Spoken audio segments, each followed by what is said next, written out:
sing vean kang hon nang pilang an si chini jinang kang hon nang phan ne ko an jujatik pirthe jujatik listening longle do ver jinang dung nang har chia san sine kang hon nang pensi ne pirthe nang hello ni chethe kang hon nang pensi ne pirthe nang hello ni chethe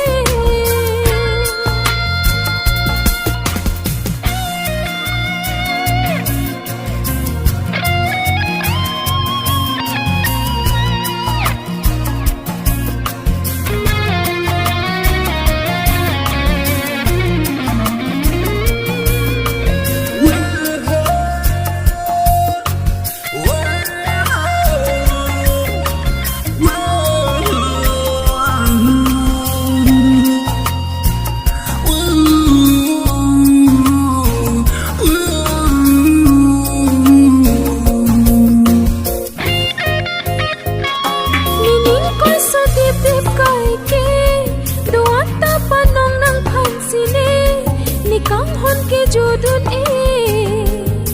prayun e ne sati pen nang raje tanting siring ne kayalong sampriya tur nang mansinan ahok akang hon nang si nang peklang ne phan Frang alam bon si tali phere nang ne chekap nang ne lidak pirthe chekap nang ne lidak pirthe jujatik pirthe jujatik listening longle